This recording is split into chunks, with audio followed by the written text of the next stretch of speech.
Welcome to the Great Detectives of Old Time Radio. From Boise, Idaho, this is your host, Adam Graham. If you have a comment, email it to me, box13@greatdetectives.net. Follow us on Twitter at Radio Detectives and become one of our friends on Facebook, facebook.com/Radio Detectives. Today's program is brought to you by the financial support of our listeners. And I want to thank, first of all, Rhiannon, who became our latest Patreon supporter at the level of $15 or more per month, the Master Detective level. And you can become an ongoing Patreon supporter for as little as $2 per month. Go to patreon.greatdetectives.net. You can also become a one-time supporter online. You can go to support.greatdetectives.net. You can also send a donation through the Zelle app to box13@greatdetectives.net. And you can do what we actually have 5 different people to thank for donations through the P.O. Box, which is Adam Graham, P.O. Box 15913, Boise, Idaho 83715. Adam Graham, P.O. Box 15913, Boise, Idaho 83715. And I want to thank David and Judy, Monty, Lisa, Alan, and Ken. Thank you so much for your support. And also at greatdetectives.net this weekend, I continue my look at how we've progressed in terms of DVD releases of movies and TV shows I thought should be on DVD. Check that out over at greatdetectives.net. And you can have new articles automatically delivered to the Kindle. You can try that service out free for 2 weeks. Just search for the Great Detectives of Old Time Radio in the Kindle store. All right, and now we're going to go ahead and get into today's episode of Dragnet. The original air date on this one is September the 29th of 1953. This one is The Big Try.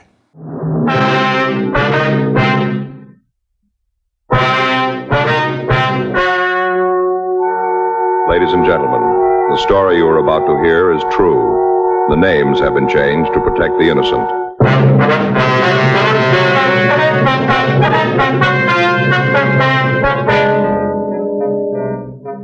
You're a detective sergeant.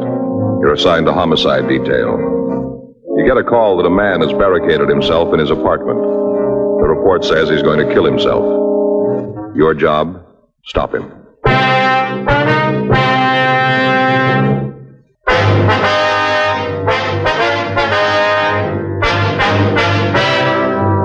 Dragnet, the documented drama of an actual crime. For the next 30 minutes, in cooperation with the Los Angeles Police Department, you will travel step by step on the side of the law through an actual case transcribed from official police files. From beginning to end, from crime to punishment, Dragnet is the story of your police force in action.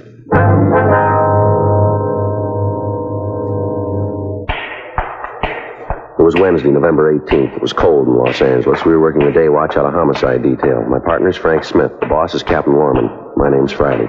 I was on my way back to the office, and it was 10:32 a.m. when I got to room 42. Homicide. Sal? Yeah? That didn't take too long. No, Saul just got the coffee made. Here you are. Thanks. Boy, it sure is hot. Mm-hmm. Anything come in? No, it's been pretty quiet. I got it. Homicide, Friday. Yes, ma'am. Mm-hmm. Yes, ma'am. When was that? Mm-hmm.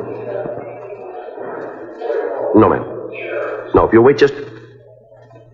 Yes, I understand, but... Yes, ma'am. If you'll wait just a moment, I'll transfer you to robbery. Yes, ma'am. Well, I'll explain it to you over there. Right. Would you hold on, please? Would you give this call to 2511, please? Yes, that's right.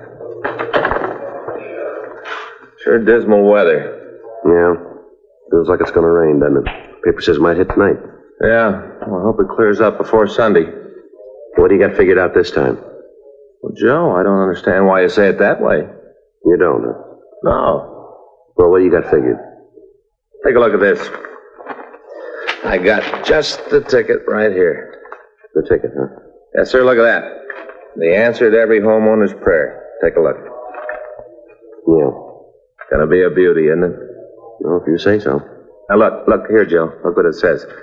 Easy, simple, install in a few hours. Just the ticket. Do you need one of these? Have you seen our backyard lately? No, not for a couple of weeks. Looked all right the last time I did see it. Well, you ought to see it now. It's pretty bad. It is, huh? Awful. I just stand there and look at Perry's yard and want to throw rocks at mine. Perry's the fireman, isn't he? No, Joe. That's Neil you're thinking of. He lives on the other side. Perry's the insurance salesman. Yeah, that's right. Yeah. He's the one who tries all the sales talks out on you, is that Yeah, tells me all about him. That's pretty good, too. Joe, would you believe it? Up to now, I've bought $246,000 worth of insurance.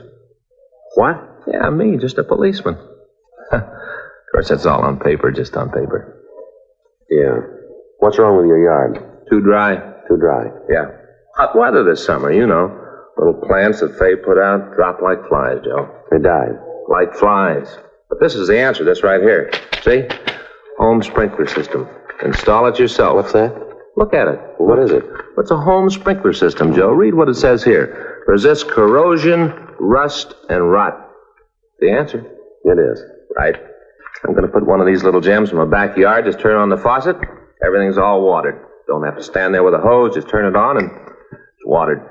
You're going to put this in yourself, are you? Well, I could, Joe. Like it says here in the paper, shouldn't be any trouble at all. Who's going to do it? Well, I thought I'd get all the stuff together and then just start on it Sunday. You know, about 10:30 in the morning. Old Perry and Neil work out in the yard at that time. They do, huh? Yeah. They'll see this little gem and they're going to hop over the fence, see what it's all about. And then what happens? I got 'em, Joe. I got 'em. You have? Sure, Joe. They see me laying out the sprinkler system right off. They're going to want to help. Well, if you want them to give you a hand, why don't you just ask them? Well, you just can't do it that way, Joe. It wouldn't be right. It wouldn't, huh? No. You got to be subtle. Remember the kid that whitewashed the fence? Who? You know, Huck Finn or whatever his name was. Whitewashed the fence. You still reading those books? No, but I remember that he was pretty subtle. I got it figured out. They'll come over and, look around, start asking questions, and next thing they'll be working. After we get the system in, I'll throw a little barbecue and just sit around, turn on the new sprinkler, and it'll be cool. Yeah. Sure hope it clears up before Sunday. Well, it doesn't matter, does it? Well, sure, Joe. If it rains Sunday, old Perry and Neil won't be out in their yards. They won't be able to see me with the hoses and the sprinkler heads. Yeah, but if it rains, there won't be any need to put in the sprinkler system right away, will there? I got it. Homicide, Friday. Yeah, Sid. Uh-huh. Did you talk to him? What'd he say? Right. All right, we'll be right over. Want to get your coat? What is it? Sid Hughes over at the Mirror. Yeah. Just got a call from a guy who's going to kill himself.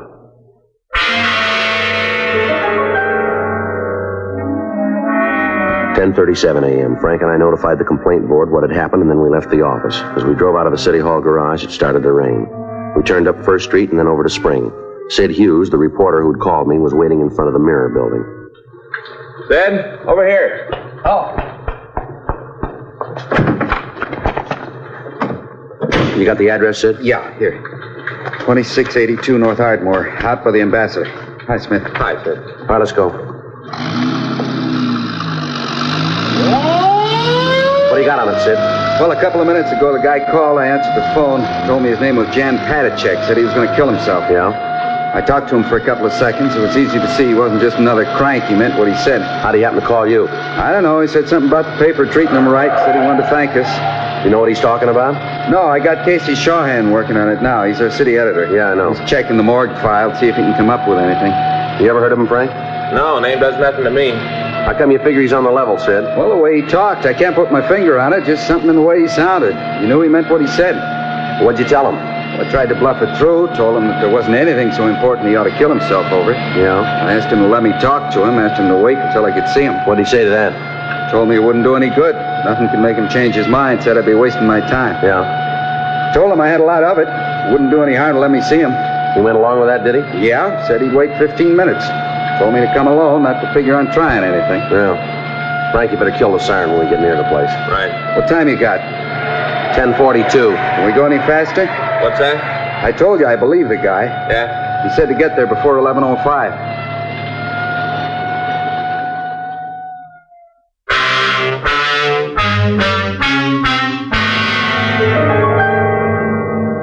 2682 Ardmore was a two-story Spanish-type apartment house. There was a large courtyard in the center of the U-shaped building.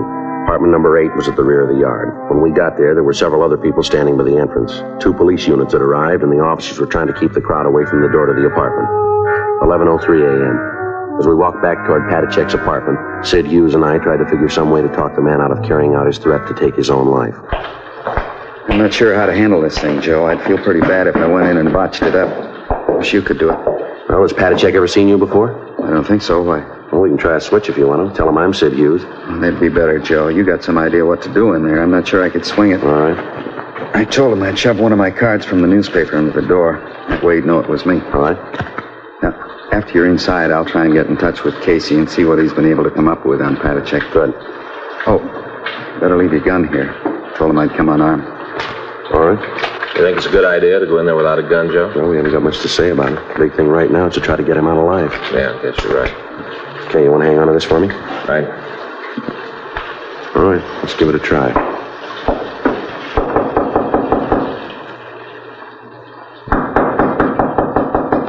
Who is it?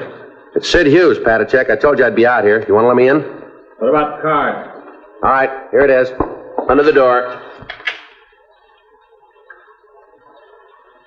How about it? Patachek?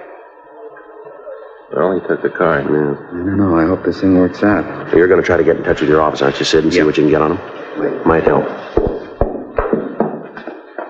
Come on, Patachek, let me in. The police are there. I'm not going to let them in. They aren't going to bother you. Tell them to go away. Tell them to get off the porch.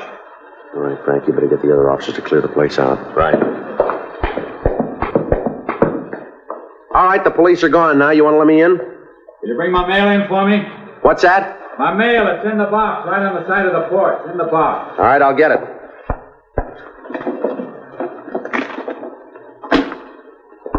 All right, now let me in, huh? Come on. Now stand right there. You don't need that gun. I'm not going to cause you any trouble. Turn around. I told you I was coming unarmed. Turn around. We'll see. All right, let's go upstairs. All right. Just a minute.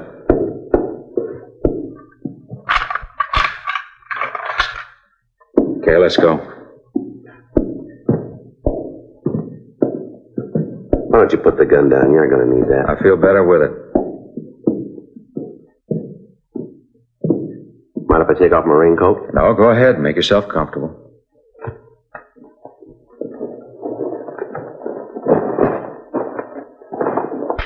Here's your mail. Thanks. But you going to open it up? No reason to. There's nothing important. You can't tell. There might be. There isn't. I know that. You want a cigarette? No, but you go ahead. Here, have one of these. I want to be able to see your hands. All right.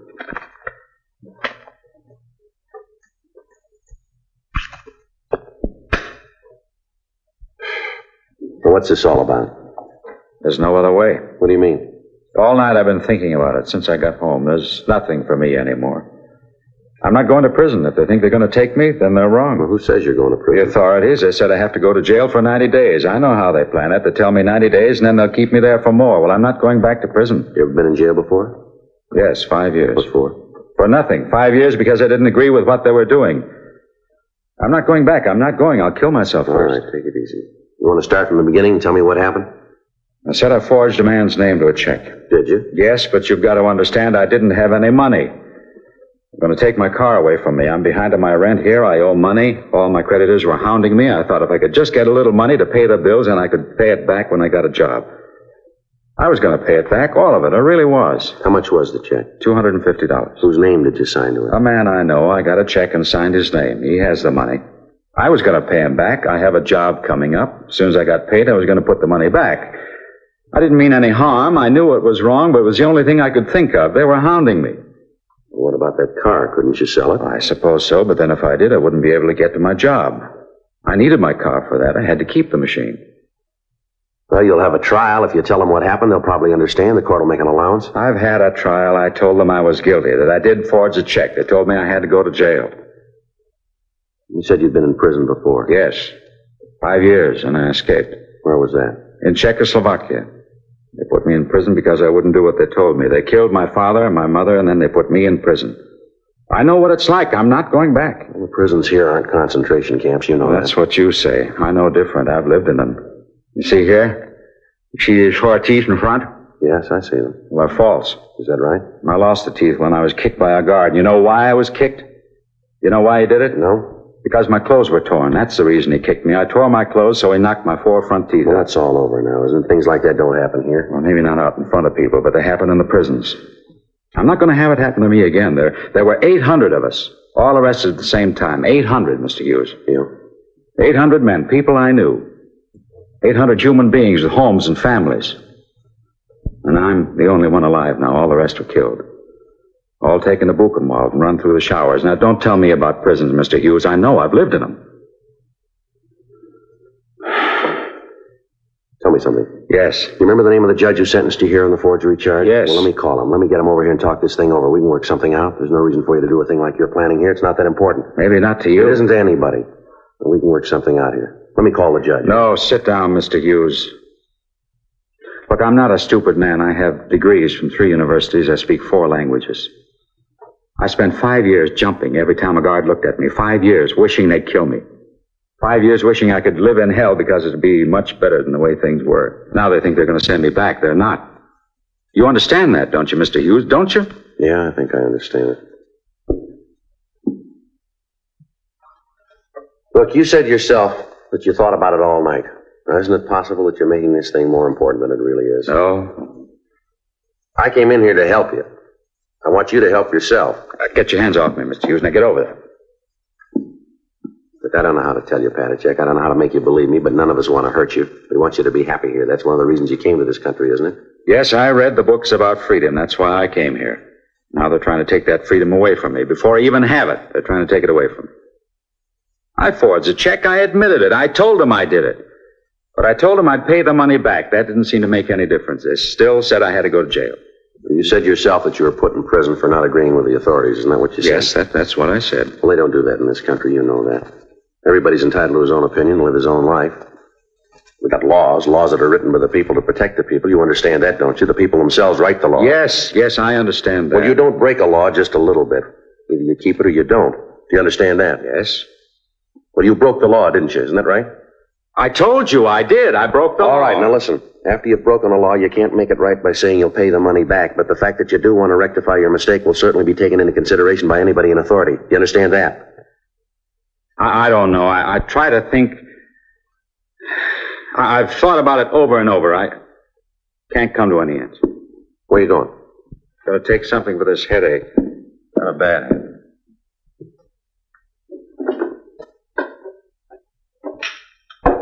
What's this here? What? This note here on the bureau. That's what I wrote. Tell why I did it, so they'd know. Nobody understands what has happened to me. I cannot accept a jail term. All I want is to find peace and freedom. I guess this is the only way to do that. I'm sorry to cause anybody any trouble. Please take care of my dog. Patachek? Yes? You know this is all wrong, don't you? I don't know. I wish I did, but I don't know. No, we're not going to need this. There's going to be no reason for it. What are you doing? Get away from me. Leave my things alone. Like all the rest, you don't understand either. You better get out of here. Get out. All right, if that's the way you want it. Why'd you crumple up this note? Now, why? I didn't think that you'd need it. I thought we had this thing straightened out. Well, we haven't. I told you, get out. All right, wait a minute. You said that you'd pled guilty. You admitted you forged that check. Isn't that right? That's what I said. Well, how come you're here? How come you happen to be home? They gave me 24 hours to arrange care for my dogs. I put up a bond. They gave me 24 hours. Where'd you get the money for the bond? One of the companies by the jail, they put it up for me. Well, how about the dogs? Did you take care of them? No, not yet. Where are they? They're up in the kitchen. Can I see them? You like dogs? Certainly I like dogs. All right, come on.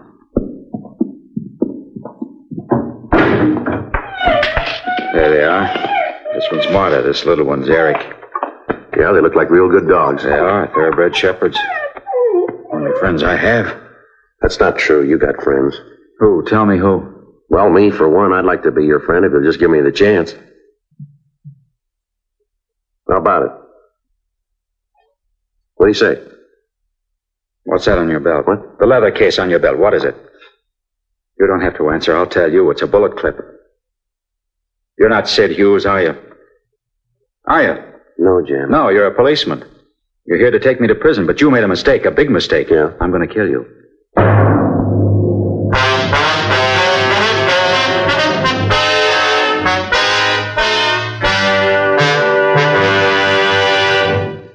You are listening to Dragnet, the authentic story of your police force in action.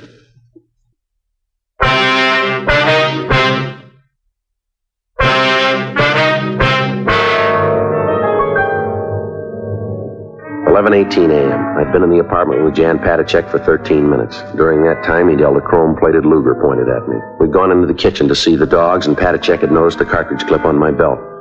When I'd given my gun and holster to Frank, I'd forgotten to take the clip off. Patacek had noticed it when I kneeled down to pet the dogs. He'd looked at it for a minute, and then he motioned me to go into the living room. He followed, keeping the gun pointed at me. When we got into the center of the room, he told me to sit down, and he walked over to the other side of the room and sat on a chair. There's some cigarettes on the table next to you. Please give me one. Yeah, sure. Here. Just throw it over here. All right, here you are. Thanks. Take one yourself if you like.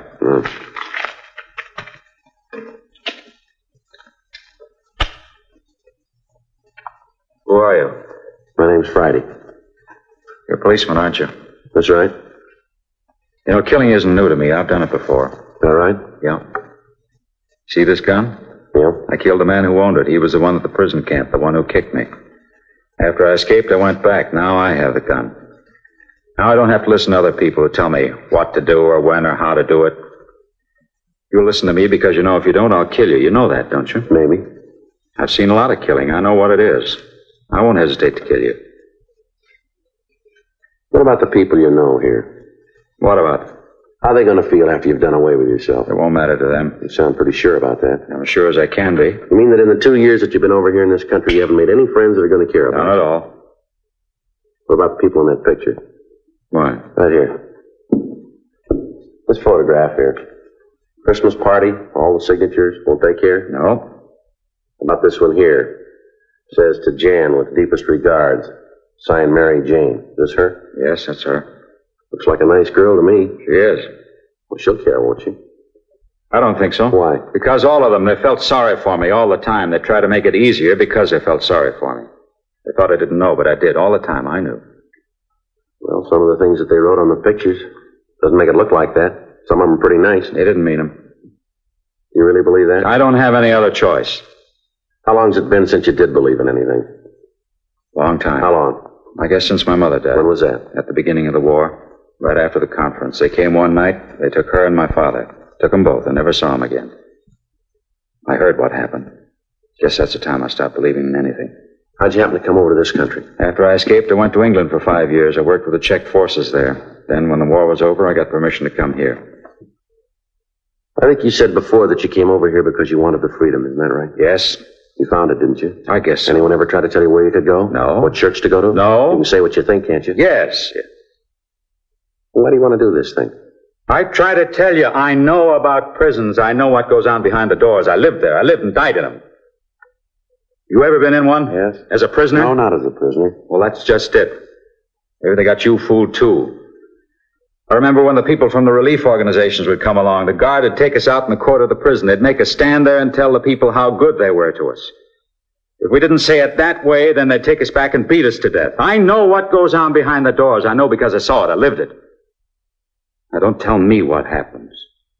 Now, you and your law come along and tell me that you're going to send me back. What about them? Who's going to take care of the dogs? Isn't that the reason that you're here? Not the reason you came home? Who's going to take care of them? I don't know. Somebody will. They're going to miss you. They'll miss me feeding them, that's all. You know better than me. Martha, Eric, be quiet. They seem to mind, don't they? They're well trained. You ever shown them? No. You have a lot of good dog shows around here. You ought to show them. They'd probably do real good. They have dog shows in prison? I don't know how to tell you. I don't know how to make you believe me. If you just let me get that judge over here, let him talk to you. Maybe he can make you believe that it's not going to be like it was in your country. You'll be well fed. You'll get decent clothes. Nobody's going to beat you. We don't do things like that here. I'm not going to prison. Just let me get that judge over here. Now, let me call him on the phone. He can be here in just a few minutes. He'll tell you. He can do something. There's no reason why we can't work this thing out. Now, let me try to help you, please. I want to believe you, Mr. Friday. I really do, but it's hard to believe in anything. I'll just ask you one thing. Trust me. I've never seen you before. I don't know you outside of this room, but I ask you to believe me. I promise you, I give you my word that I won't let anything happen to you. I don't know. I don't know. Let me have that gun. Let me take it. Then we can work things out. You really think we can do it? I think we can. John? John, let me in. I want to see you. They're here now to take me. You won't let them do it, will you? Please don't let them take me. Don't worry. All right, you down there. Get away from that door. All right, come on, Jan. I'll go crazy if they put me in prison again. I know I will. I don't want to go back. Jan, come on. Give me the gun, will you? I won't go back. If I go this time, it'll be for good. Now, if they take me this time, they'll kill me for what I did. I know they will. No, they won't, Jan. Now, please, give me that gun. John, let me in. Get away from that door and stay away, will you? They're going to break in. Quick, we got to hide. If they find us, they'll kill us both. Come on, Jan, believe me. I won't let anybody hurt you. I promise. I give you my word. Now, give me that gun. You mean that? I do. You won't let them take me? No, now, come on. Give me the gun. I want to believe you. I want to believe Then do it. Trust me, Jan. I won't let you down. Come on, give me the gun. Get away from that door. I'm doing the best I can.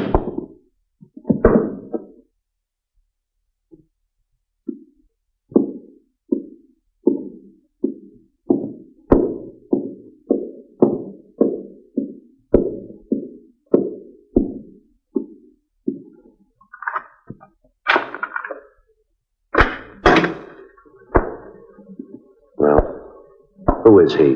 Now, just stand still, you. All right. We did all we could, Joe. This guy got by us. His Patachek owed him money. We tried to stop him, Joe. Yeah.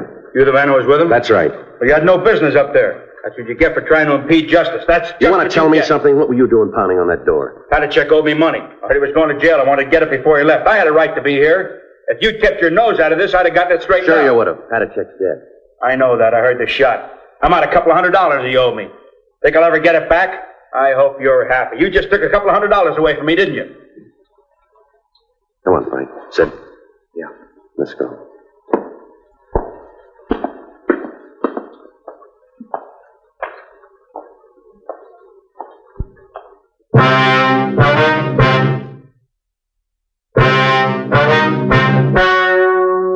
The story you have just heard is true. The names were changed to protect the innocent.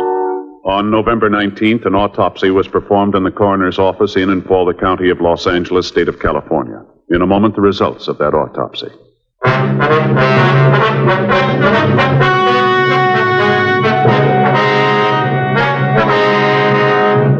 The coroner's autopsy disclosed that the death of Jan Patachek resulted from a self-inflicted gunshot wound. It was officially recorded as a suicide.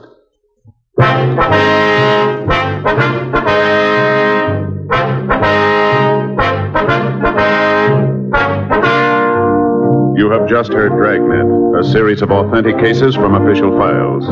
Technical advice comes from the Office of Chief of Police W.H. Parker, Los Angeles Police Department. Technical advisors Captain Jack Donahoe, Sergeant Marty Wynn, Sergeant Vance Brasher.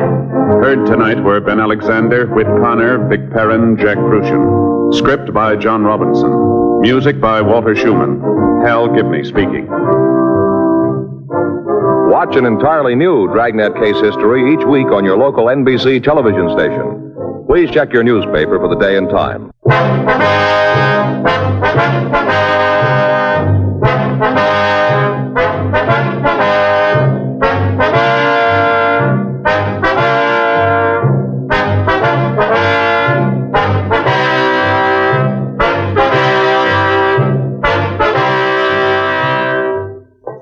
Visit with Cousin Willie next on NBC.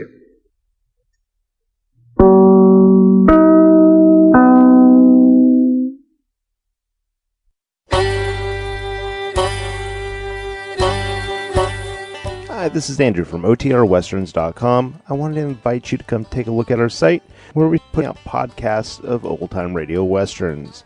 Check us out at OTRWesterns.com. You're listening to The Great Detectives of Old Time Radio with Adam Graham. Now let's get back into the show.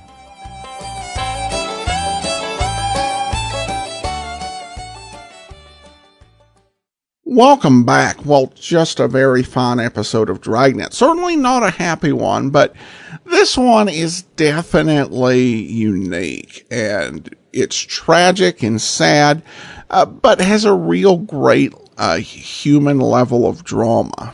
And we really do sympathize with Jan, and what happens is just, it does hit you hard.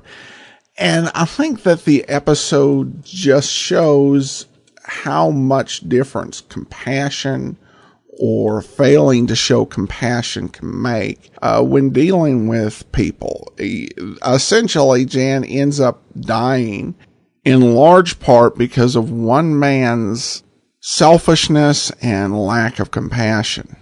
And also his, decision to ignore what the policemen were telling him. So I guess it's got a double message there, which would include pay attention to the police. They have a reason for what they're trying to tell you to do.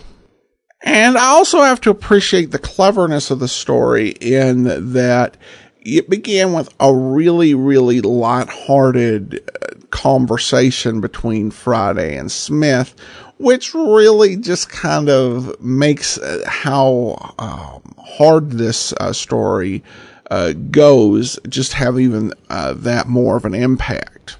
So really a great episode. We've got some listener comments and feedback. Monty writes in, I really enjoy your Great Detectives episodes, and commentary enclosed in it is a donation. When the Johnny Dollar series comes to an end, how about rerunning from the start? Well, we'll address that during our listener support campaign. Thanks for asking. He says, I'll miss hearing it. Also, does anyone know how many times Johnny was hit in the head and knocked out? Or what percentage of detective stories had the main character thumped in the head? Good question. And unfortunately, I don't have an answer to either one. In John Abbott's great 3-volume series, the Who is Johnny Dollar matter, he took time to keep track of all the times that Johnny got shot, but Johnny getting hit on the head, that one I think would have been a lot to keep track of. You also have to remember, even if you were to have that number, there are a lot of episodes that aren't available and scripts that aren't available for those episodes that are not in circulation, so it wouldn't be a precise number. The exact stat for detective series, I don't think anyone has studied that, and you really would have to take some time because it happens quite a bit on some series and doesn't happen at all on others. So sorry, I don't have an answer to you on those. David and Judy write that we just enjoy listening to your podcast, and David's a 100% disabled Vietnam veteran. Thank you so much for your service. It's truly appreciated, and I thank you so much for your support. And then Ken writes in, thank you for the wonderful podcast. I found them several months ago while looking for Nero Wolfe podcast.